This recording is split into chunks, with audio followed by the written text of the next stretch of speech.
तकरीर मेरी शुरू हो रही है। तकरीर का उन्वान है अल्लाह ने इंसान को क्यों पैदा किया। ये पहली शुरुआत है कि इंसान जब तक ये समझेगा नहीं कि वो क्यों पैदा किया गया है, तो वो ऐसे ही सोएगा, वैसे ही जागेगा, फिर वैसे ही खाएगा, फिर वैसे ही सो जाएगा, फिर कमाएगा, फिर सो जाएगा। अगर सिर्फ खाने कमाने के लिए पैदा करना होता अल्लाह ने तो जानवर बहुत थे, इंसान तेरी क्या जरूरत थी। वो खाते भी हैं, वो पीते भी हैं, वो तुझसे ज्यादा सोते भी हैं। इंसान को अल्लाह ने क्यों पैदा किया, जब आप सवाल करेंगे आप तो इसका जवाब कोई साइंसदान नहीं दे सकता, कोई आपको फिलोसोफर नहीं दे सकता, कोई नासा का प्रोफेसर नहीं दे सकता, कोई दानिश्वर नहीं दे सकता, क्योंकि उन्होंने इंसान को बनाया नहीं, उनको इंसान के बारे में कुछ इल्म नहीं। इंसान का जवाब क्यों पैदा किया गया है। इंसान ने अपनी मोटरसाइकिल तब तक रखी जब तक वो चलती रही। जब तक मोटरसाइकिल ने फासला खत्म करना बंद किया, इंसान ने मोटरसाइकिल फेंक दी। उसके बाद जब कार चलती रही तब तक चलाता रहा। यानी इंसान ये जानता है कि जब तक काम की चीज है मालिक के काम की है, और जब वो काम ना करे तो मालिक के किसी काम की नहीं। ऐसे ही याद रखो, अल्लाह ने इंसान को जो पैदा किया है, जब आप पूछोगे रब क्यों पैदा किया, आवाज आई मैंने इंसान को अपनी इबादत के लिए पैदा किया और इम्तिहान के लिए पैदा किया। काई के लिए बोलो, इम्तिहान के लिए। काई के लिए, आजमाइश के लिए। काई के लिए, ई को थोड़ा और कम करें भाई। काई के लिए, आजमाइश के लिए। यानी आप भी आजमाए जा रहे हो, मैं भी आजमाया जा रहा हूं। इमाम मालिक फरमाते इंसान 2 बार पैदा होता है। कितने बार? 1 बार पैदा तो सुना है, 2 बार कैसे? फरमाते 1 बार तब पैदा होता है जब मां के पेट से पैदा होता है, 1 बार तब पैदा होता है जब वो ये जान ले कि अल्लाह ने उसे क्यों पैदा किया है। एक आदमी के किसी ने गोली मार के फेंक दिया दरिया में, मर गया। डाल दिया किसी ने, लावारिस लाश पड़ी रही दरिया में, फूल के ऊपर आई, सारे निशान मिट गए, चेहरा फूल गया, पेट भर गया, पानी भर गया, सड़ गई लाश। उसका पुलिस ने पकड़ के पोस्टमार्टम किया। पोस्टमार्टम ध्यान से सुनना, पोस्टमार्टम करने के बाद मुसलमान थी लाश, उसका निशानी मुसलमानों वाली मौजूद थी, उसे मुसलमानों के यहां पहुंचा दिया। इमाम साहब से कहा आप गुस्ल दीजिए। इमाम बोले मैं गुस्ल तो दे सकता हूं मगर कफन के पैसे मेरे पास नहीं है। कहा तो चंदा कर लेंगे। मस्जिद में ऐलान किया गया कफन दफन के लिए आप हजरात चंदा दें। कोई 10 रुपए लाया, कोई 3 रुपए लाया, कोई 5 रुपए लाया, जिसकी जैसी हैसियत थी। 2 घंटे चंदा हुआ तब कफन के और उसके लकड़ियों के पैसे और तख्तों के पैसे और उसके इकट्ठे हुए। उसके बाद उसको दफन किया। ना कोई नमाज जनाजा में रोया, ना उसका जनाजा उठा तो कोई रोया, क्योंकि वो तो लावारिस लाश थी। लावारिसों के लिए कौन रोता है, जिसे कोई जानता ही नहीं। जब दफन हुआ पुलिस ने 3 महीने तफ्तीश की और 3 महीने के बाद बताया कि जिसकी लाश चंदा करके दफन हुई है, जिसके तख्ते चंदा करके आए हैं, ये 100 बीघा जमीन का जोता था। इसके बैंक में 6 करोड़ रुपए थे। इसके पास 20 कारें थी, 20 जिम्मेदार था। मगर जब मौत आई तो क्या पता आपको मौत कब आए, क्या पता मुझे कहां आए। अपने तकब्बुर करने वालों, कोई ऐसा भी हादसा होता है जो इंसान की सारी निशानियां मिटा देता है। किस बात पे तकब्बुर है? जो चौधरी था जिसके बागात 100 बीघे में फैले हुए थे, आज उसकी जब लाश उठी है तो उसको उठाने वाले भी और हैं। उसके कफन का चंदा हुआ। मैं तभी तो कहता हूं इंसान ये समझ ले कि अल्लाह ने तुझको क्यों दुनिया में भेजा था। गुरूर मत कर अपनी जिंदगी पर। तेरे और मेरी तरह न जाने कितने मर गए। इधर एक जगह गोंडा के पास एक जगह पड़ती है गौरा चौकी, मैं वहां जलसे में जा रहा था। एक लड़के का एक्सीडेंट हुआ था। एक्सीडेंट के बाद उसका भेजा रोड पे रह गया था और उसके भेजे को मैंने देखा, उठाया तो उसकी लाश नीचे पड़ी थी। देखो भाई, मोबाइल चलाना बंद कर दो। स्टेज पे भी आप लोगों से गुजारिश कर रहा हूं, मैं थोड़ा सा आपका खादिम हूं, खिदमत करने आया हूं। एक ही बात हो, अब जो जरूरी काम है जलसे का वही तो हो रहा है। ये जलसे का यही तो जरूरी काम है। अब लिहाजा मेरे पास भी मोबाइल है और मैं जब स्टेज मेंबर पे बैठता हूं तो ना किसी का जवाब देता हूं, ना कोई फोन उठाता हूं, ना मैं ये मानता हूं कि हुजूर के जिक्र से बड़ा कुछ नहीं है। मैं मुसलमान हूं और मैं इस वजह से तकरीर नहीं करता हूं इस तरह की कि मुझे आपकी खुशी लेनी है, नहीं नहीं, मुझे मदीने जाना है। जब मदीने जाऊंगा तो हुजूर ने अगर मुझसे पूछ लिया, मेरे आका करीम है, अगर ख्वाब में आए मदीने में और पूछ लिया क्यों आया है मेरे मदीने में, फला गांव में गया था, मेरे उम्मती तेरे सामने बैठे थे, तो तूने तो दिल से बात नहीं की थी, हुजूर के लिए कर रहा हूं, सरकार के लिए कर रहा हूं। मैं जब मदीने से वापस आता हूं तो कहता हूं या रसूलल्लाह जा रहा हूं, मगर जब तक रहूंगा मदीने से दूर मदीने का काम करता रहूंगा, आपका काम करूंगा या रसूलल्लाह। उसकी लाश नौजवान की पड़ी है, 22-23 साल का जवान है, कानों में लीड लगी हुई थी, तो चूंकि भेजा पूरा फट चुका था, रोड पर पड़ा था, मैंने भेजा उठाया और उसके बाद थैली में किया और उसके सर के पास रखा। मर चुका था मगर मोबाइल पे गाना चल रहा था, उसके कानों में जो लीड थी वो बाहर निकल गई थी, गाना चल रहा था। जब उसका गाना मैंने देखा, लोगों ने देखा तो गाना बज रहा था। मेरे नबी फरमाते हैं जो जिस हाल में मरेगा उस हाल में उठाया जाएगा। अब मुझे बताओ, जो गंदा गाना सुनता हुआ मर गया, जो अपनी जवानी के नशे में तेज मोटरसाइकिल चलाते हुए मरा, अब वो अगर कयामत के दिन भी गाना सुनता हुआ उठा तो क्या होगा?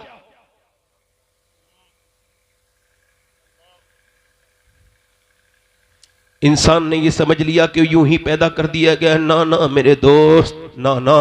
उमर कहते थे या अल्लाह, काश उमर की मां उमर के हक में बांझ होती, काश उमर ना होता, एक दिन का होता।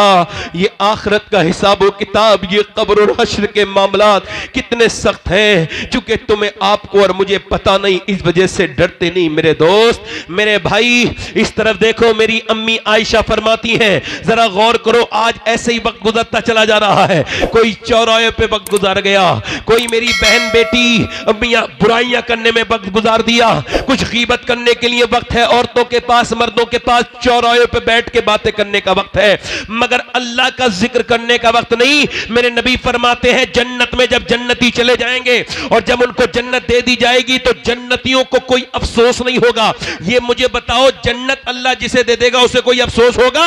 नहीं नहीं, मगर जन्नतियों को भी एक अफसोस होगा। नबी से अर्ज की या रसूलल्लाह वो क्या? का वो ये अफसोस करेंगे जिस मालिक ने हमें जन्नत दी है, काश दुनिया में जो वक्त हमने खराब किया उसी मालिक को याद कर लिया होता, उसी रब को याद कर लिया होता जिसने जन्नत से हमें नवाजा है, जिसने जन्नत से हमें नवाजा है। मगर आज मेरा दोस्त गाफिल है।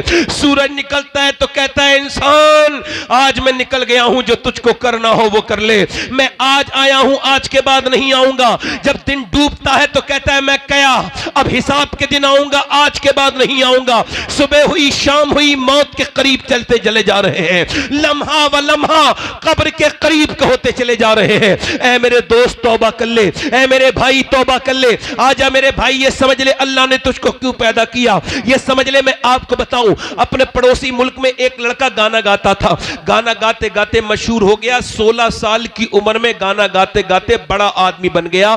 उसने मर्सिडीज गाड़ी जीती, फिर दूसरी मर्तबा जीती, तीसरी मर्तबा जीती। उसने पैसे कमाए, दुनिया में घूमने लगा, वर्ल्ड टूर किया। उसके रियाल में, धर्म में, यूरो में और उसने पाउंड में, डॉलर में रुपया कमाया। इतनी दौलत कमाई, एक शहर में एक घर, दूसरे शहर में दूसरा घर बनाया, 2 घर बन गए उसके। और 2 घर बनने के बाद अपनी मर्जी की लड़की से शादी की, नौकर चाकर पीछे, फोन, गाड़ियां, दौलत, शोहरत। 23 साल की उम्र में गाना गा रहा था, विदेश में गाना गाते गाते गिर गया। हसीन लड़का था, होश में आया, अस्पताल में था, चेकअप हुआ तो पता लगा दोनों गुर्दे खराब हो गए। दोनों गुर्दे, अल्लाह ना करे किसी के गुर्दे खराब हो। जब गुर्दे, अभी मुझे एक जवान लड़का मिला था, उसकी उम्र भी ज्यादा नहीं थी, उसने बताया कि मेरे गुर्दे खराब हैं। अभी आपके यहां मैं आया था और पता चला उसके बाप ने उसको गुर्दा दिया, तब उसकी जान बची। किसी का तो हो जाता है। इधर देखो, ये हाथ की नस फड़क रही थी काशीपुर के पास एक लड़के की। मैंने पूछा क्या हुआ, रो के बोला मेरे दोनों गुर्दे खराब हैं और मेरा बाप सारी जमीन बेच के लगा चुका। मेरा बाप ने सब कुछ, मगर मेरे गुर्दे ठीक नहीं होते। कहता है 1 हफ्ते में 1 बार डायलिसिस होता है। डायलिसिस क्या होता है? पूरा खून निकाला जाता जाता है, यानी जिसके गुर्दे खराब हैं उसका डायलिसिस 25,000 रुपए 30,000 रुपए महीना कहां से आदमी देगा? घर बिका, मकान बिका। आप में से कितने लोग यहां बैठे हैं जिन्होंने दिल से बताना, जिन्होंने 2 रकअत नमाज पढ़ी हो जिंदगी में?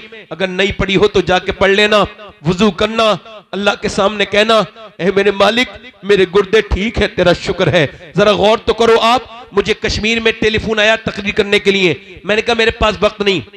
उन्होंने कहा जो आपकी तकरीर सुनना चाहते हैं ये कैंसर पेशेंट हैं और ये चाहते हैं कि आखिरी बार आपकी तकरीर सुन लें। मैं गया, उसको कैंसर था, वो अब तो इंतकाल भी कर चुका है, सलीम नाम था, दाढ़ी थी, मेरे कहने से दाढ़ी रखाई थी। मैंने पूछा क्या हाल है सलीम भाई? कमरे के अंदर कहने लगा अल्लाह का शुक्र है। मैंने कहा मैंने सुना है आपको कैंसर है। कैंसर की वजह से ही तो शुक्र है, कुछों को अचानक अटैक से मौत आ जाती है, किसी को दिल का दौरा पड़ जाता है, कोई एक्सीडेंट में मर जाता है। मगर मैं अपने करीम और रहीम रब का कैसे शुक्र अदा करूं कि मुझे 2 महीने पहले डॉक्टर ने बता दिया कि तू मरने वाला है।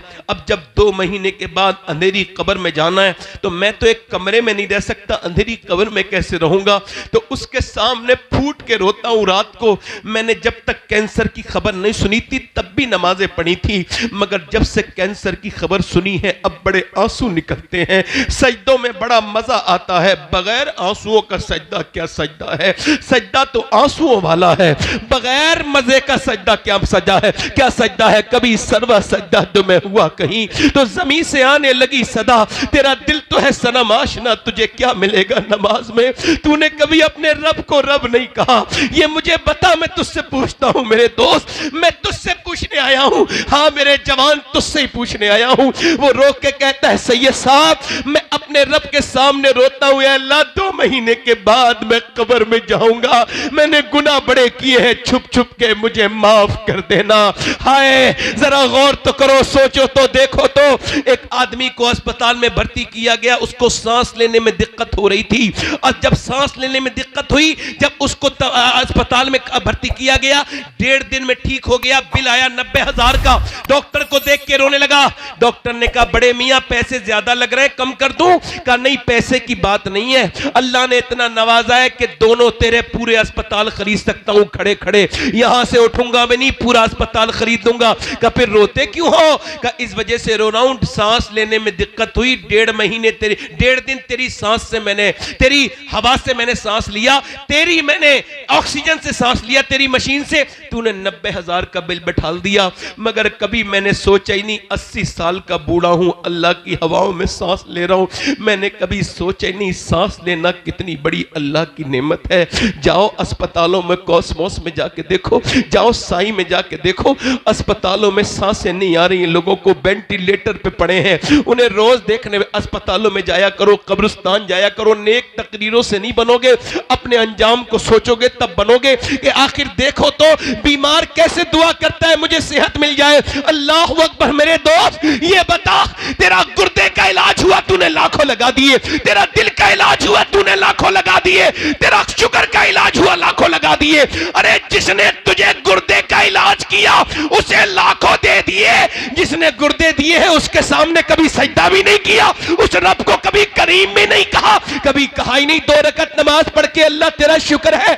याद रखो मेरे दोस्तों, मेरी बात याद रखना। इस नाक को सुने, इधर देखो, मेरी तरफ गौर करो, ये मेरा पॉइंट नोट करो आप लोग। ये नाक है, नाक के अंदर एक बारीक सा बाल है, ये इसके अंदर रग है, रग बाल से बारीक, उसको दूरबीन से देखता है डॉक्टर तब नजर आती है, वो MRI के बाद पता चलती है कि ये बंद है या खुली हुई है। और इसका काम क्या है? खुशबू और बदबू। अगर ये खराब हो जाए तो न खाने को सूंघ सकोगे, न फूल को सूंघ सकोगे, न कोई खुशबू आएगी, न कोई बदबू। तो सुनो, पूरी दुनिया का मेडिकल साइंस मिलकर भी एक ऐसी रग नहीं बना सकता जो अल्लाह ने हर बंदे की नाक में बनाई है। नारे तकबीर, नारे रिसालत, बस लगे आला हजरत औलादे गौसे आजम सैयद शबात हुसैन साहिब क़िबला। सुनो, साइंस से हमारा कोई झगड़ा नहीं है। साइंस ये कहता है कि सूरज चांद 1.25 लाख मील दूर है। साइंस कहता है, साइंस भी कहता है, साइंस किताबें तहकीक है। इधर देखो, कुरान किताबें तखलीक है। ये जमीन आसमान मेरे रब ने बनाई है। सुभान अल्लाह, सुभान किसी ने, लोगों ने खुदाई का दावा किया, मगर आज तक किसी ने यह दावा नहीं किया जमीन मैंने बनाई, आसमान मैंने बनाया, या इंसान मैंने बनाया। वो अकेला मेरा रब है जो दावा करता है जमीन भी मैंने बनाई है, आसमान भी मैंने बनाया। सुभान अल्लाह, सुभान अल्लाह। क्या बात, बेशक। अगर आप अपने रब को नहीं पहचानोगे सुभान जिंदगी अल्लाह, बेकार है। जवाब नहीं, बेशक, जिंदाबाद। जब तक समझोगे नहीं रब कौन है, कौन है जमीन और आसमान का मालिक, कौन है बोलो। मैं क्या आपसे क्या अर्ज कर रहा था, वो नौजवान जो गाने गाता था, अब उसकी तबीयत खराब हुई, डायलिसिस हुआ, एक मकान बिका, दूसरा बिका, गाड़ियां बिक गई, रिश्तेदार छोड़ गए। गरीबों की रिश्तेदारी कम हो जाती है, अमीरों की बढ़ जाती है। बोलो गलत बात है या सही है? सुनो, जनाजे तो गरीबों के बड़े सुनसान निकलते हैं, अमीरों को छींक आ जाए भीड़ लग जाती है। मेरे नबी फरमाते हैं, मेरा एक उम्मती बीमार हो जाए और कोई अल्लाह की रजा के लिए उसे देखने जाए, फरमाते मेरे आका जब तक वापस नहीं आता मेरा उम्मती 70,000 फरिश्ते उसके लिए दुआए मगफिरत करते रहते हैं। जरा जोर से बोलो, हम जैसे गुनहगार लोग और बीमारी पे किसी को देखने जाएं तो 70,000 फरिश्ते दुआए मगफिरत करें। ये कितनी बड़ी बात थी, मगर गरीबों को कोई देखने नहीं जाता। ओ मेरे दोस्तों, कोई गरीब अमीर नहीं, मेरी तरफ देखो, मैं आपसे पूछता हूं, उसने लोगों को टेलीफोन किया मगर पैसे किसी ने नहीं दिए उसे।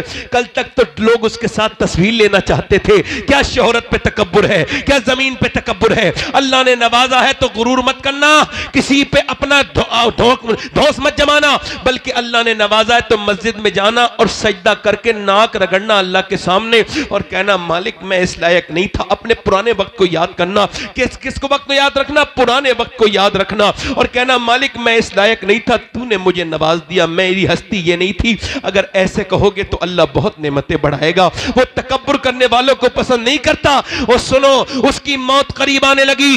वो नौजवान जो कल तक बड़े गाने गाता था, मौत करीब आई, बीवी ने देखा रो रहा है, चेहरा काला हो गया। कहा क्यों रोते हो? कहा मैं अपनी बीवी को जीते जी बेवा देख रहा हूं और अपने बच्चों को यतीम देख रहा हूं। मैं सोच रहा हूं कि आज सबने मेरा साथ छोड़ दिया, मैंने जिन्हें गाने सुनाए उन्होंने मेरे फोन उठाने बंद कर दिए। मैं सोच रहा हूं अल्लाह ने आवाज दी तो गाने गाए और जब मेरा बुरा वक्त आया लोगों ने छोड़ दिया। अगर गानों के बजाय मैंने नबी की नाते पढ़ी होती तो मेरा ये हाल नहीं होता, मेरा ये हाल नहीं होता। मगर मियां आंख तब खुलती है जब बंद होने वाली होती है। इससे क्या फायदा?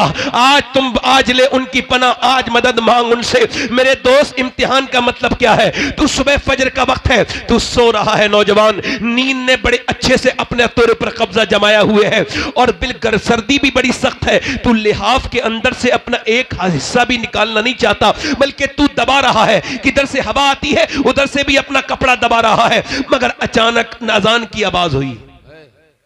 क्या आवाज आई? अजान की आवाज। अब सुनना नौजवान, सुनो मेरे दोस्त, अजान की आवाज आई, लिहाफ में गरमाई है, तू उठा, नमाज पढ़ने जा रहा हूं। नफ्स ने कहा आराम कर, सो जा, सर्दी बड़ी है, पढ़ लेना। ईमान ने कहा नहीं, नमाज अगर एक बार कजा हो गई तो कितनी बार उसको कजा पढ़ लो मगर अदा नहीं हो सकती। आए है, मैं आपको बताऊं, मैं अपनी बात कर रहा हूं, मुझे दुनिया में सबसे बेहतरीन काम यही लगता है कि नमाज को उसके वक्त में पढ़ लिया जाए। और मैंने नमाज की जितनी बरकतें देखी, अभी देखो चल रहा है ना, कितना चला ये वो दुनिया भर की चीजें, फला पकड़ लेंगे, नमाज नहीं पढ़ने देंगे। इस हाल में भी अल्लाह गवाह है कि मैंने हर जगह नमाज पढ़ी, एयरपोर्ट से लेके मुझे आज तक किसी ने टच तक नहीं किया। चूंकि मैं ये जानता हूं, मैं जिसके सामने झुक रहा हूं ना, वो दिलों का भी मालिक है, इंसानों का भी मालिक है। आपने कभी सोचा ही नहीं ऐसा। हम तो दुनियादार बने रहे। फजर का वक्त है, अल्लाह फरमाता है हदीस कुदसी है, मैंने इंसान को पैदा किया तो उसके साथ अपने दुश्मन नफ्स को भी पैदा किया। यानी मेरा नफ्स मेरा भी दुश्मन, अल्लाह का भी दुश्मन। नफ्स अल्लाह का दुश्मन। नफ्स कह रहा है आराम कर ले, ईमान कह रहा है उठ जा, नफ्स कह रहा है सो जा, सर्दी बड़ी है। ईमान ने लिहाफ फेंक दिया, और फेंकने के बाद ईमान ने लिहाफ फेंकने के बाद ईमान आगे बढ़ा। उसने फिर ईमान ने ठंडे पानी में अपने हाथ डाल दिए और ठिठुरते हुए वुजू करके मस्जिद में गया, कांपता हुआ, और अपनी नाक रगड़ दी। जैसे ही नाक सजदे में लगी है, फरिश्तों ने आवाज दे दी, आज ये बंदा अपने नफ्स पर कामयाब हो गया, इसने अपनी जिंदगी का ये वक्त कामयाब किया। सुभान अल्लाह, सुभान अल्लाह, जिंदाबाद। जवाब नहीं बहुत। अब उसके बाद आया, तवज्जो करो, उसके बाद वो निकला, तवज्जो करो, और उसके बाद नाश्ता करके निकल रहा था। एक लड़की निकल के जा रही थी, बड़ी खूबसूरत, बड़ी हसीन। एक नजर पड़ी, एक नजर माफ है, मगर वो लड़की बाहियात थी, बेहुदा थी, बेगैरत थी, बेशरम थी, बहुत ज्यादा शैतान की एजेंट थी। उसका जिस्म, अब वो कह रहा है इसका नफ्स देख ले, लड़की हसीन है, कपड़े बड़े खराब पहन रही है, देख ले। इसने नहीं मानने का, नहीं देखूंगा। नफ्स कह रहा है, नफ्स कुत्ता है ना, भौंक रहा है, देख ले देख ले। ईमान कह रहा है नहीं देखूंगा। मेरे नबी ने फरमाया आंखों का भी जिना होता है, सिर्फ आंखों का भी जिना होता है। नबी फरमाते हैं आंखों का जिना ये है, आंखों से देखा जाए, यानी आंखें ये मेरी हैं। नहीं नहीं मेरे दोस्त, ये मेरा धोखा है, ये आंखें मेरे रब की हैं। ये आंखें कल कयामत के दिन मुझसे अल्लाह से शिकायत करेंगी, ऐ अल्लाह तूने दिया तो काबा देखने के लिए था, दिया तो माँ बाप का चेहरा, मगर इसने गंदी चीजें देखी। मुझे बताओ, अगर ये आंसुओं से न धुली वो गंदी तस्वीरें, वो गंदे वीडियोस जो तुमने अपनी जिंदगी में देखे हैं, अगर वही लेके अल्लाह की बारगाह में गए और वो बोल दिया, आंखों ने बोला कि तू ऐ अल्लाह ये गंदी तस्वीरें देखता था, ये बाहियात चीजें देखता था, मेरे नौजवान उस वक्त क्या होगा? तूने अपनी जवानी को बर्बाद कर दिया। ना मेरे बेटे, ना मेरे छोटे भाई, अपनी जिंदगी को बर्बाद न कर। अल्लाह तेरे सामने हाथ जोड़ता हूं, अपनी जवानी का हिफाजत कर ले, अपनी जवानी की। मेरे दोस्त तेरी आंखों में कुछ नहीं बचा। 10-10 साल के बच्चे बर्बाद हो गए, 12-12 साल के बच्चे गंदी तस्वीरें देख रहे हैं, किसी को कोई फिक्र नहीं है। ओ खुदा के बंदो, अपनी नस्लों को बचा लो, बचा लो खुदा के वास्ते, अपने बच्चों को बचा लो। अल्लाह अकबर। उसने नहीं देखा, नफ्स कहता रहा लड़की निकल जाएगी, एक बार देख ले, और इसने कहा नहीं देखूंगा। जब वो निकल गई, इसने नीचे को आंखें की तो आंसू गिरे और कहने लगा या इलाही रंग लाए जब मेरी बेबाकियां, उनकी नीची नीची नजरों की हया का साथ हो। और मुसलमान, अल्लाह ने तुझे मोबाइल चलाने के लिए पैदा नहीं किया था। तू इंस्टाग्राम पे स्टोरी देख रहा है, फेसबुक पे देख रहा है। जरा इस नौजवानों को मेरी बात बताना तो, बताओ तो मेरी बात इन नौजवानों को। ऐसे करके देखता रहा, और देखते देखते तू जब गंदी तस्वीर देख रहा था, जब नीम बरहना लड़कियां अपने जिस्म का जब मुजाहरा कर रही थी और तू उसको देख रहा था, और जब तू उसको देखता था, देखते देखते अचानक तेरी सगी बहन की वीडियो आ गई। अब तू अपनी बहन की वीडियो देख के कांप गया, मेरी बहन यहां गंदी जगह ये वीडियो गंदा बनवा रही है, मुझे तो नहीं पता। कांपता हुआ अपनी अम्मी के पास गया, क्या मेरी बहन गंदी तस्वीर बनाती है? कहा नहीं नहीं वो तो नहीं बनाती। तूने कैमरा चेक किया तो पता लगा चुपके वो भी अपनी वीडियो बनाती थी। तू चुपके देखता था तो तेरी बहन भी चुपके लोगों को अपना जिस्म दिखा रही थी, अपने फॉलोवर बढ़ाने के लिए। ना मेरे दोस्त, ना मेरे भाई, वापस आ जा, ये गंदगी न कर। अल्लाह ने तुझे यूट्यूब इंस्टाग्राम के लिए नहीं, चौराहे पे बैठने के लिए नहीं, बल्कि तेरी जवानी तो इस वजह से है कि अल्लाह के प्यारे रसूल के गुलामों, तेरी जवानी तो इस वजह से है कि तू जवानी अपनी कामयाब करके जाए। तेरी जवानी औरतों के पीछे भागने के लिए नहीं है, तेरी जवानी बिया दुनिया के कामों के लिए नहीं है, बल्कि बरेली से मेरे ताजुश शरिया की आवाज आ रही है। जिंदगी ये नहीं है सभी के लिए, जिंदगी है नबी की, नबी के लिए। ना समझ मरते हैं जिंदगी के लिए, जीना मरना है सब कुछ नबी के लिए। ये तो मियां पोते ने 100 साल बाद कहा, 100 साल पहले दादा ने इससे बड़ी बात कही थी। पोते ने कहा था जिंदगी है नबी की, नबी के लिए। दादा बोले जमीनो जमा तुम्हारे लिए, मकीनो मका तुम्हारे लिए, चुनीनो चुना तुम्हारे लिए, बने दो जहां तुम्हारे लिए, हम आए यहां तुम्हारे लिए, उठे भी वहां तुम्हारे। नारे तकबीर, नारे रिसालत, बसलके आला हजरत सैयद शबात मियां साहिब क़िबला, औलादे गौसे आज़म, औलादे गौसे आज़म, सरज़मीने अदलपुर, इस्लाहे मुआशरा कॉन्फ्रेंस। नारे तकबीर, नारे रिसालत। दिलदार जिंदगी क्यों दी गई है? जिंदगी क्यों दी गई है? जिंदगी है नबी की, है? जिंदगी है नबी की, नबी के लिए। जिंदगी है नबी की। मेरे नौजवान, मेरे भाई, आजा, वापस आजा। तेरी जवानी औरतों के पीछे भागने के लिए नहीं, नहीं। तेरी जवानी नहीं किसी लड़की पे नजर डालने के लिए नहीं। तेरी जवानी तो मेरे हुजूर के लिए है। इश्क उससे कर। इधर देखो, एक आदमी, तवज्जो करना, इधर देखो भाई, तवज्जो। दिल लग रहा है नहीं लग रहा है? जिन लोगों का दिल लग रहा हो दोनों हाथ उठा के बोलो सुभान अल्लाह। एक ताबई बुजुर्ग है, उनका नाम है हारून बिन उस्मान। क्या नाम है बोलो? इधर देखो, हारून। अरे ये शागिर्द किसके? अनस इब्ने मालिक। अनस इब्ने मालिक का मज़ार बसरा के करीब। और अनस इब्ने मालिक कौन? हुजूर की 10 साल नौकरी करने वाले। भाई नौजवान, वापस आओगे? अच्छा ठीक है। आप अच्छा मुझे देखो, मैं क्यों देखता हूं लोगों को? मैं सबका भला चाहता हूं। बेशक बेशक। और मुझे क्या पड़ी है बोलो? बेशक। जो देखता हूं लोगों को, सुने सब। ये बताओ, सुनाना कौन चाहता है? जो कुछ समझाना चाहता है वही तो सुनाना चाहता है भाई। बेशक बेशक। अब तवज्जो करो। अब वो कह रहे हैं साहब लड़कियां बिगड़ गई, लड़के बिगड़ गए। ना ना ना भाई, लड़की लड़के बाद में बिगड़ते हैं, पहले अम्मी अब्बा बिगड़े हैं भाई। आपने ये पहले कैसे कह दिया कि लड़की लड़का बिगड़ गए? पहले तो अब्बा अपने घर में बड़ी सी टीवी लाया। तजर्बा है आपको इस बात का? नहीं। मेडिकल साइंस ये कहता है कि बच्चा पेट के बाहर असर नहीं लेता, मां का पेट के अंदर से लेता है। ये मेडिकल साइंस अब कह रहा है। अभी 20-25 साल पहले या 50 साल पहले उन्होंने ये बात डिक्लेयर की है कि मां के सोने का असर भी बच्चे पे होता है, मां के खाने का असर भी होता है। तवज्जो करो, मां के खाने का असर सुनो, मां के खाने का असर, मां के पीने का असर, मां के सोने का असर, मां के रोने का असर। मां कमजोर, बच्चा कमजोर। मां ताकतवर, बच्चा ताकतवर। बोलो यही उसूल है नहीं?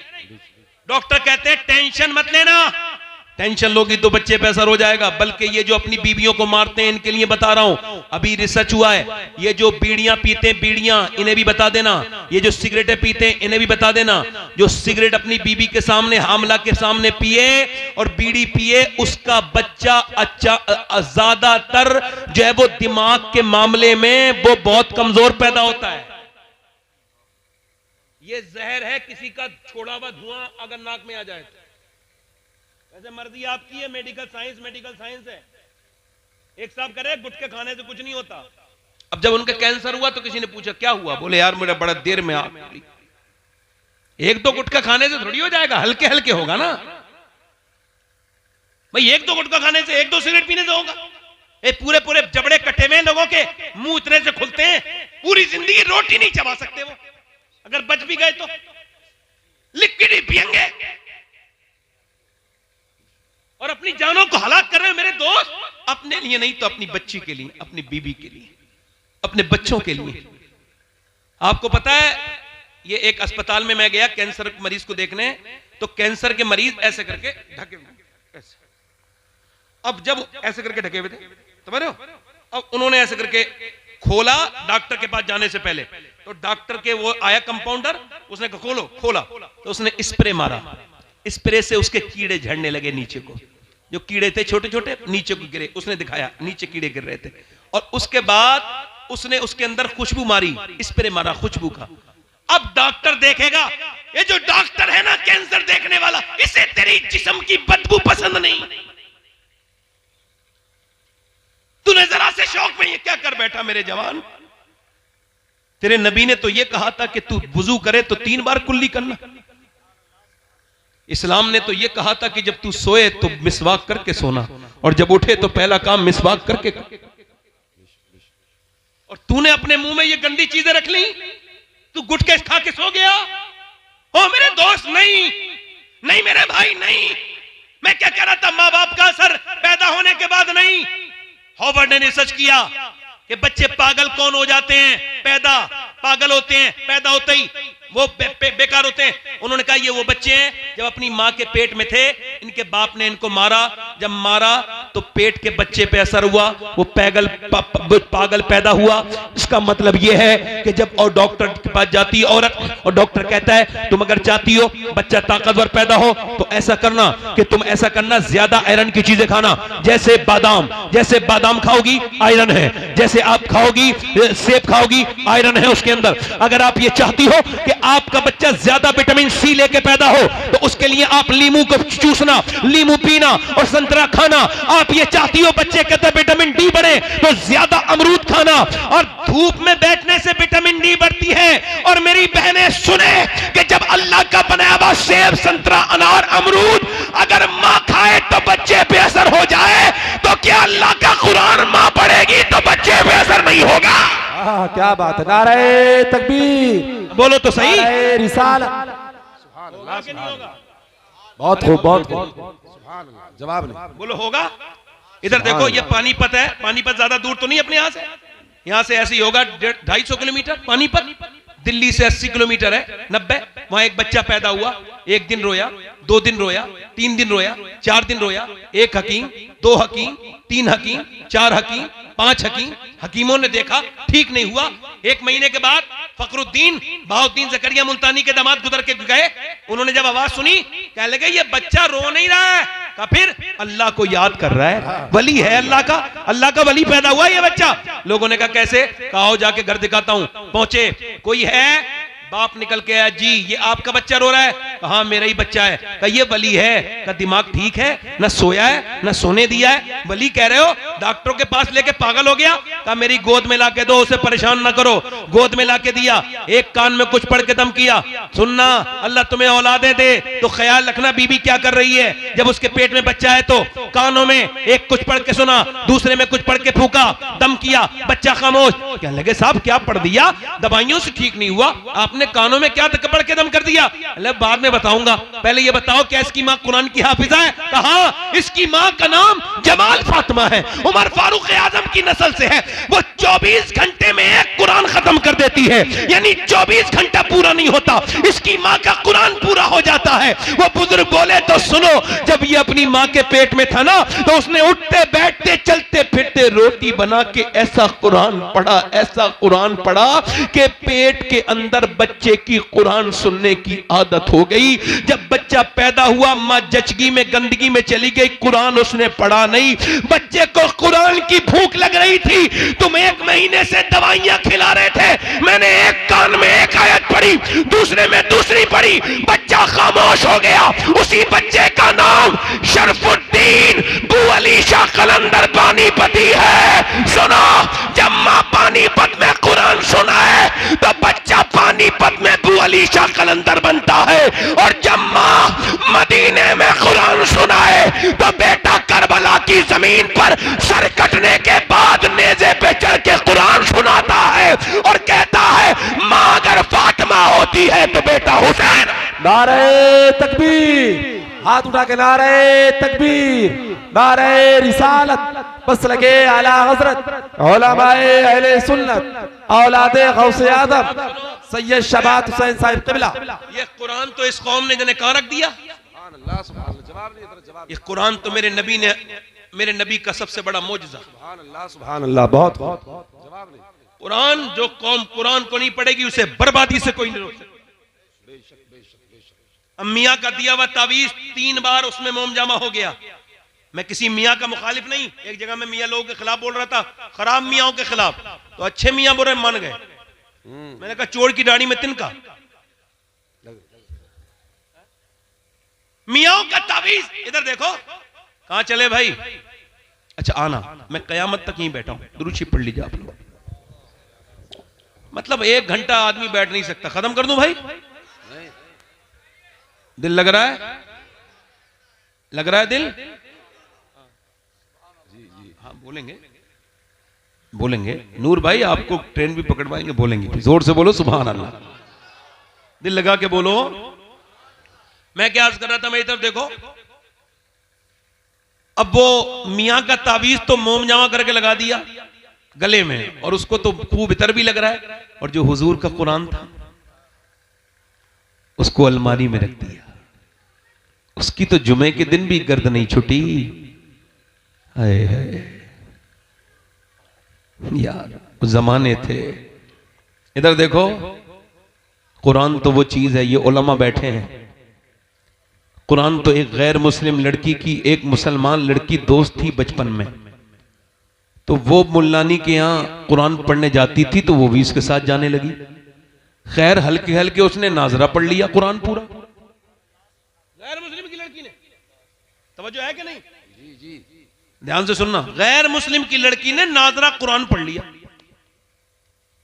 उसने हल्के हल्के हल्के हल्के चुपके चुपके अपनी पड़ोसन के साथ, अपनी सहेलन के साथ कुरान को हिफ्ज भी कर लिया।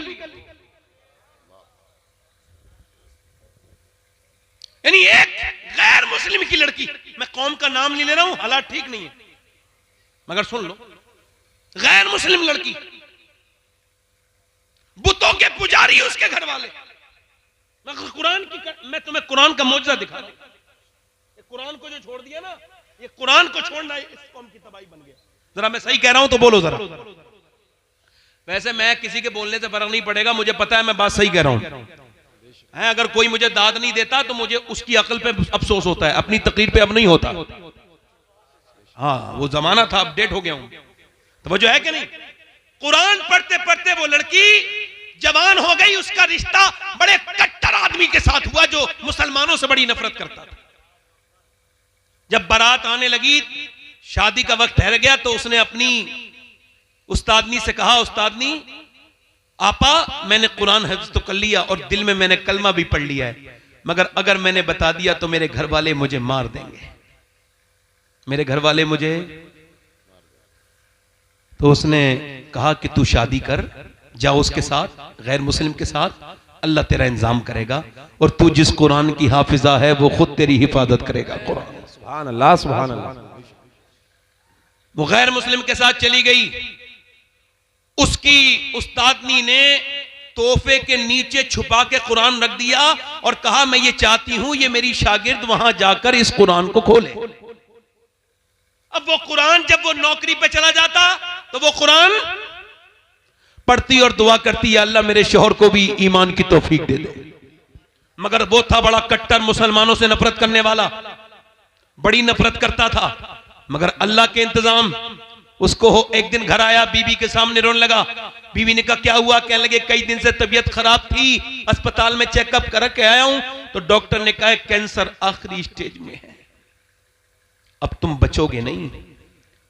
कहता है एक तो तुम इतनी खूबसूरत, इतनी मेरी भरोसेमंद, इतनी खिदमत करती हो और मेरे बच्चा छोटा सा, बस मौत की वजह से डर रहा हूं। आगे बढ़ के बोली सुनो, मुझसे एक वादा करो, अगर तुम ठीक हो जाओ, मेरे पास इलाज है, तो जो मैं कहूंगी वो मान लोगे? उसने कहा बिल्कुल मान लूंगा, अगर मैं ठीक हो जाऊंगा। कहा बिल्कुल, तेरे पास कोई दवा? का है मेरे पास दवा। वो लेके आई पानी गिलास में, और उसने अपनी उस्तादनी को देखा था, अपनी पढ़ाने वाली अपनी जो है वो आपा को देखा था। उसने जो है ना उसमें सूरह फातिहा पढ़ के दम करना शुरू कर दिया। वो जब बीमार कोई आता था तो वो पढ़ती थी, वो दम करके पिलाती रही। तबीयत अल्लाह के फजल से ये हुई कि 3 महीने के बाद बोली अब चेकअप करा के आओ। चेकअप करा के आया तो उसने कहा ऐसा लगता है कि तुझे कभी कैंसर था ही नहीं, तेरे अंदर कभी कैंसर था ही नहीं। वापस आके खुश था, रिपोर्ट देख के फूले। अरे जिसकी जिंदगी बच गई हो बोलो, उससे बड़ी खुशी क्या होगी? बोला मेरी बेगम ये बताओ कि तुमने ये क्या पढ़ पढ़ के सुनाया था?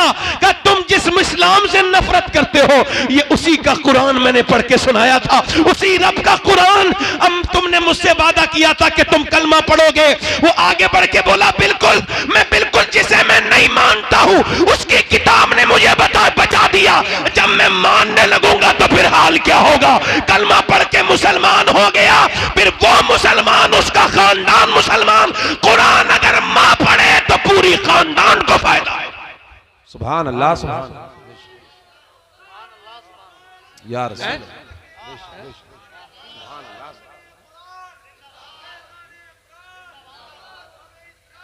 जिंदाबाद जिंदाबाद। जवाब नहीं हज़रत। इमाम गज़ाली ने फरमाया जितना जिसका दिल साफ होगा वो उतनी कुरान की तिलावत करने वाला होगा। बेशक बेशक, सुभान अल्लाह। अब कुरान तो इधर देखो, तवज्जो करो। लड़की बिगड़ गई, लड़का ना ना ना, लड़की तो ठीक ठाक थी, लड़की को बिगाड़ा किसने? इन्होंने कहा करबला के ऊपर बयान करो, तो लो करबला के ऊपर सुन लो। इधर देखो, अगर 6 महीने की बच्ची, 6 साल की लड़की के सर पे दुपट्टा रख दो, ईमान से कह रहा हूं जान दे देगी, मगर बड़े होकर दुपट्टा नहीं हट सकता उसके सर से। लड़की बिगड़ी नहीं, लड़की बिगाड़ी। लड़की बिगड़ी नहीं, लड़की बिगाड़ी। अरे लड़कियां तो जनाजे की रौनक है। अरे जिस घर में लड़कियां नहीं उसमें तो मौत हो जाए तो पता ही नहीं चलता मौत हुई है नहीं हुई है। बाप का जनाजा रखा है, इधर देखो, बाप का जनाजा रखा है और सब माल बांट रहे हैं, मगर लड़कियों को भी लड़ते नहीं देखा होगा। मगर लड़की तो फूल थी, मगर उसको बिगाड़ा किसने? बड़ी यार आपके यहां डिस्टरबेंस है। हमारे इलाके में लोग बड़ा समझते नहीं, अहमियत नहीं समझते। आपको खबर नहीं है मैं किस नहज पे बात कर रहा हूं, थोड़ा समझ लिया करो। मैं आपका गुलाम हूं। गुलाम वो होता है जो सुनाना चाहे, आका वो होता है जो सुनना ही ना चाहे।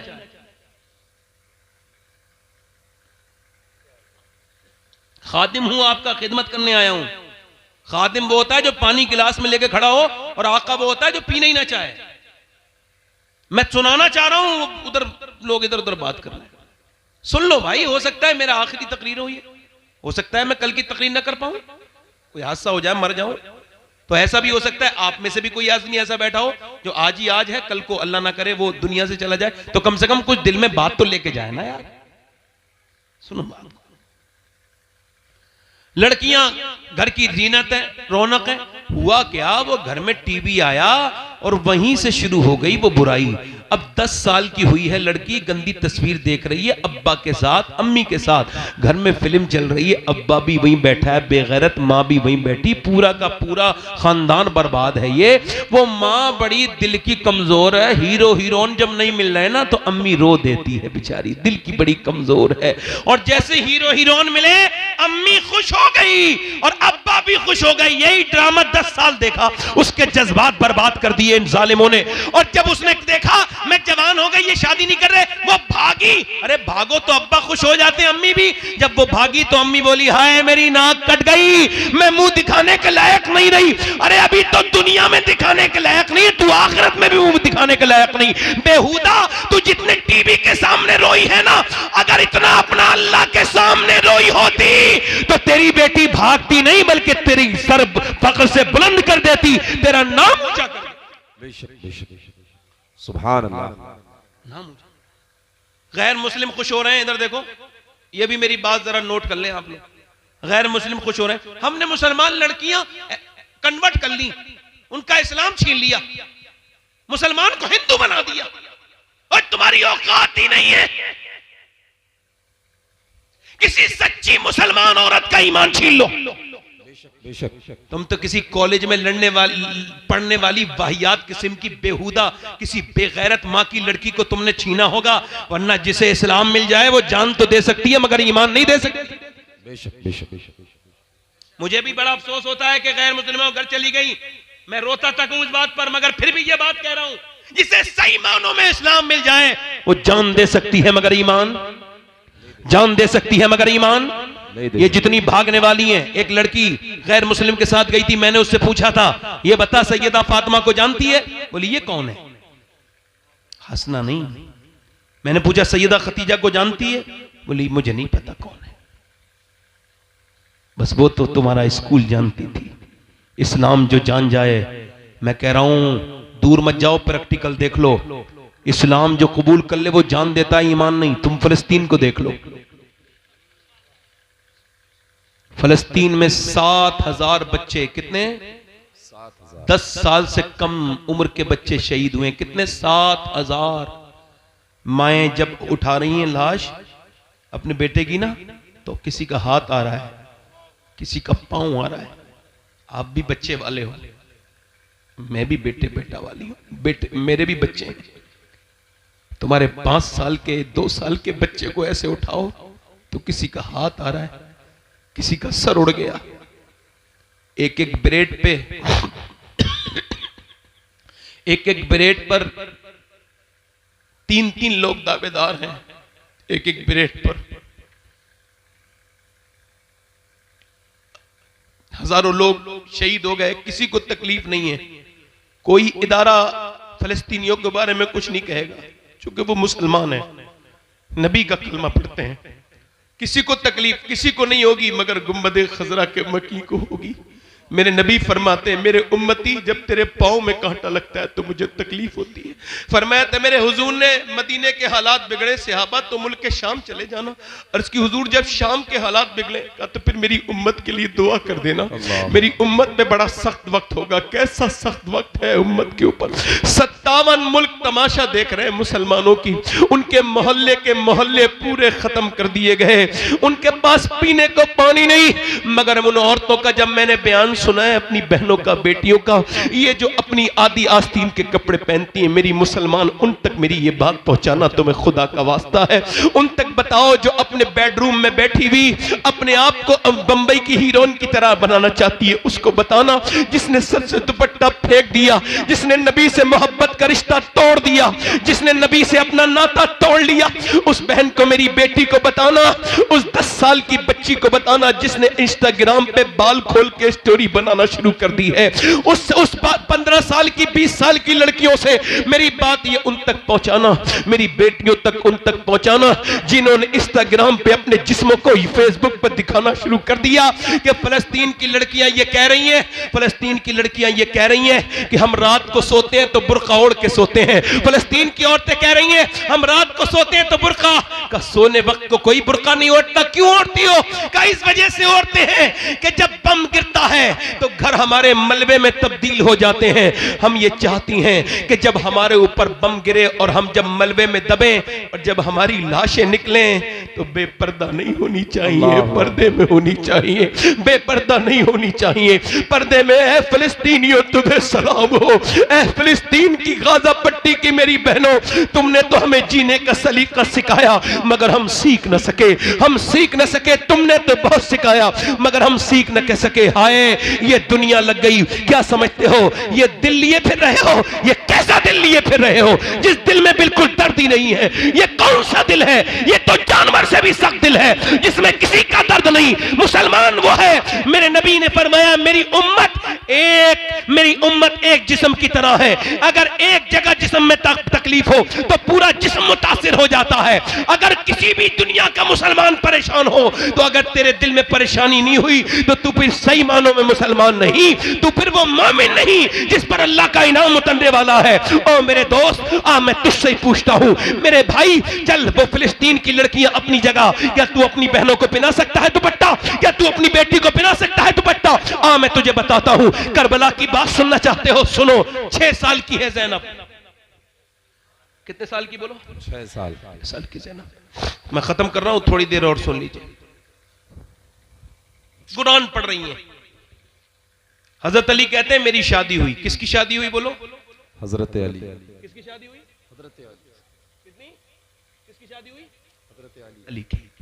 हमारे यहाँ शादियां होती हैं, जैसी होती हैं सबको पता है, बात नहीं करनी चाहिए। मगर इतना याद रखना, अपनी बहन बेटी को बेपर्दा ले जाने वालों, तुम कोई नेक शरीफ नहीं हो, दयूस हो। नबी ने फरमाया जो अपने घर की औरतों को बेपर्दा रखे वो दयूस है, जन्नत की बू भी नहीं सूंघेगा।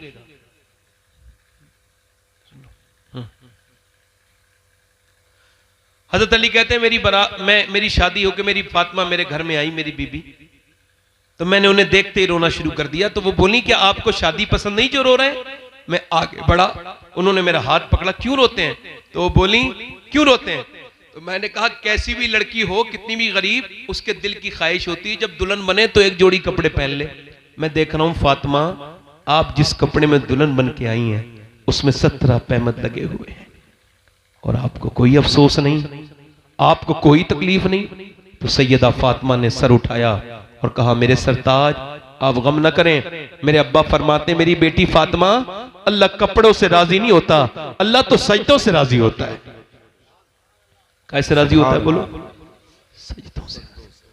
काश के मुसल्ले बिछ गए होते, काश के नमाजें पढ़ ली होती, काश के तब्दीलियां आ गई होती। मेरे दोस्त मेरी तरफ देख, करबला का मैदान है, सैयदा कायनात की बेटी ज़ैनब है, कौन है बोलो? ज़ैनब। इधर पूरा घर पड़ा हुआ है, बच्चा काट दिया गया है। अली के घर के नबी के विसाल को अभी 50 साल ठीक से नहीं हुए कि पूरी हुजूर की नस्ल का कत्ल कर दी गई। छोटे छोटे बच्चे, इमाम हुसैन, उनके सारे साथी, करबला का मैदान, ज़ैनब सैयदा हैं, निकल के जा रही हैं तो किसी ने आपकी चादर पे हाथ डाला, चादर खींच ली। चादर जब खींची तो बालों से सर ढक लिया। क्या करबला सुनोगे? बालों से सर ढक के मदीने की तरफ को मुंह देख के कहा, है मेरे नाना, मैं वही ज़ैनब हूं कि जब आप दुनिया से तशरीफ लेके जा रहे थे तो आपने मुझे सीने लगाया था और कहा था मेरी ज़ैनब बिल्कुल अपनी नानी खदीजा से मिलती हैं। ए नाना, मैं वही ज़ैनब हूं जिससे आप बहुत प्यार करते थे। आज मैंने वादा किया था अम्मी से, मेरा सर कभी नंगा नहीं होगा, मगर मेरे भाई शहीद हुआ हुसैन, मेरा सर नंगा नहीं हुआ। मेरे भाई की, मेरे भतीजों की लाश पर घोड़े दौड़े, मेरे सर से दुपट्टा नहीं गया, मगर अब जालिम ने मेरा दुपट्टा खींच लिया। मेरे पास दुपट्टा नहीं है, मैंने बालों से चेहरा ढक लिया है। मेरे नाना नाराज ना होना अपनी बेटी से, अपनी नवाजी से नाराज ना होना। लो दुपट्टा छिन गया तो बालों से सर ढक गया, चेहरा ढक गया। ओ मेरी बहन, मेरी बेटी, ये तेरी दुनिया। ओ मेरे दोस्त, जरा अपनी बेटियों की खबर ले, अपनी बहनों की खबर ले। जरा देख तो उधर जनाजे पड़े थे करबला की बीबियों के, शोहरों के, और वो सजदों में अल्लाह के सामने। इमाम ज़ैनुल आबिदीन फरमाते, मेरी फूफी ने करबला से लेके दमिश्क से लेके मदीने तक का सफर किया, मगर मेरी फूफी ने कभी, मेरी फूफी की नमाज तहज्जुद भी कज़ा नहीं हुई। मेरी फूफी जब वो ऊंट नहीं रोकते थे तो ऊंट के ऊपर ही नमाज अदा कर लेती थी। बस मसला वही आता है, तरजीह अव्वल अल्लाह को बनाना होगा, उसी को बनाना होगा। मैंने दोस्तों, कब तक तौबा नहीं करोगे? बोलो कौन सा दिन आएगा जो तौबा करोगे? बोलो कौन सा दिन आएगा? मैंने अपने बाप को अपने सामने दफन होते देख लिया, मैंने अपने ताया को अपने सामने दफन होते देख लिया। मेरा बेटा कब्र में चला गया, मैं पूछता हूं तुमने अपने रिश्तेदारों को दफना दिया, और भी कोई निशानी चाहिए मौत के ऊपर? नहीं नहीं, मेरे नबी फरमाते हैं, मेरे आका फरमाते हैं कि जब रूह निकाली जाती है मैयत की, मरने वाली की, तो वो उसके गले की ताकत छीन ली जाती है, वरना वो इतनी जोर से चीखे कि उसके चीखने से लोग अपने बच्चे छोड़ दें, अपना घर बार छोड़ दें, अपनी दुनिया छोड़ दें। उसकी चीख ऐसे निकले, अल्लाह अकबर, कैसा पुरदर्द है मौत। मौत कितनी सख्त है मौत, कभी आपने सोचा मौत कितनी सख्त है? मेरी बेटियों, मेरी बहनों, तुमको तो बड़ा अंदाजा होगा, जब उंगली जलती है तो कितना दर्द होता है। क्यों? क्योंकि जब आग पहुंचती है तो रूह भाग जाती है, रूह जहां से हटती है वहां दर्द होता है। जरा गौर करो, जब रूह निकलती होगी तो कितनी तकलीफ होती होगी, पूरे जिस्म से रूह निकलती होगी तो कितनी तकलीफ होती होगी। हजरत सैयदना ईसा अलैहिस्सलाम अपनी मां मरियम की कब्र पे जाते हैं और कहते हैं, मेरी मां मरियम, मैं अब मुर्दे जला लेता हूं, तू कहे तो तुझे जिंदा करूं। अंदर से आवाज आई, ना मेरे बेटे ईसा, मेरी रूह निकली थी, इतनी तकलीफ हुई थी, उसका एहसास अभी तक हो रहा है, उसका एहसास अभी तक हो रहा है। हजरत उमर फारूक आजम, कोई है उमर फारूक आजम के टक्कर का यहां पर? तो फिर क्यों नहीं डरते? उमर कौन? मेरे नबी ने फरमाया, मेरे बाद कोई नबी होता तो मेरा उमर होता। फरमाया, मेरा उमर जब ईमान लाया तो आसमान के फरिश्तों ने खुशियां मनाई। हजरत उमर के मारी गए चाकू, जब मारा चाकू, फट गई आंत, दूध पिया, आंत से निकल गया। बेटे से बोले, वक्त मौत का करीब है, सर रख दे जमीन पे। नहीं रखा। ओए अब्दुल्ला, सर जमीन पे रख दे। नहीं रखा। अब्दुल्ला, सर जमीन पे रख दे।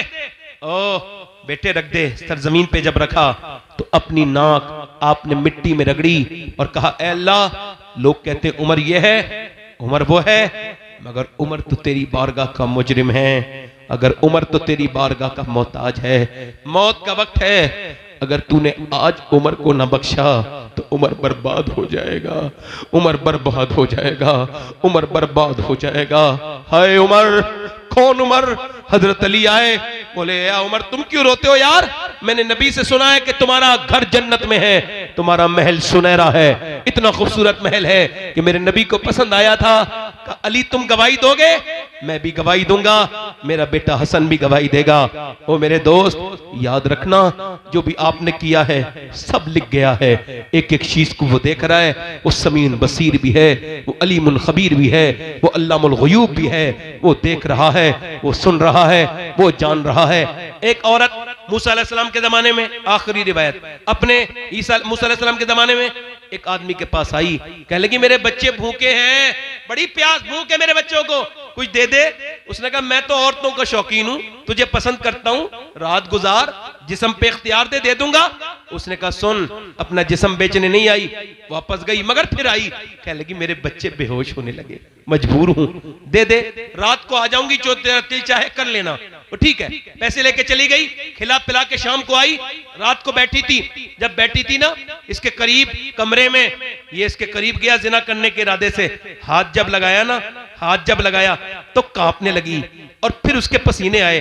और क्यों रोती है, पैसे नहीं मिले क्या, ड्रामा करती है? का सब कुछ पैसे नहीं होते, ईमान भी कुछ होता है। का क्या मतलब?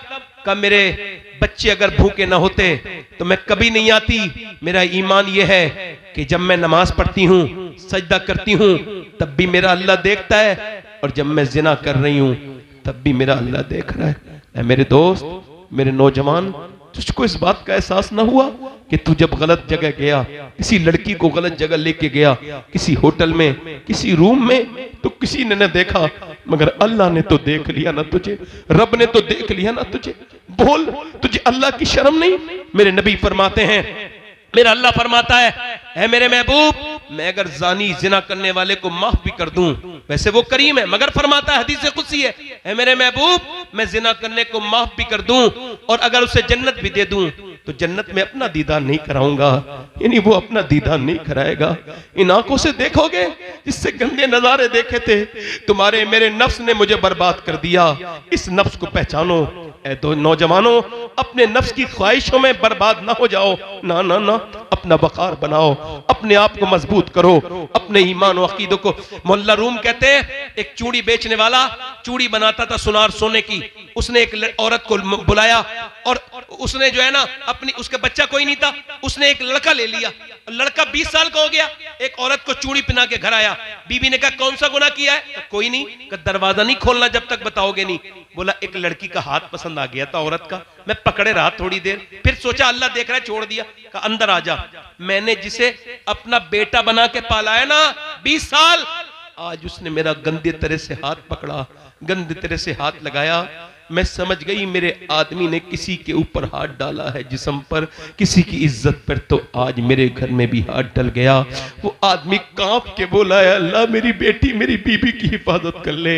हमें भी सोचना चाहिए नौजवानों, ना ना ना मेरे दोस्त, अपनी जवानी बर्बाद न कर, ना मेरे दोस्त, अपने रब से डर। ऐ मेरे भाई, वो औरत रोने लगी, इतना रोई, कह लगी मेरा बच्चा अगर भूखे ना होते, कह लगी है मेरे रब माफ कर देना अपनी बंदी को, अगर मेरे रब मेरे बच्चे भूखे ना होते तो कभी ना आती।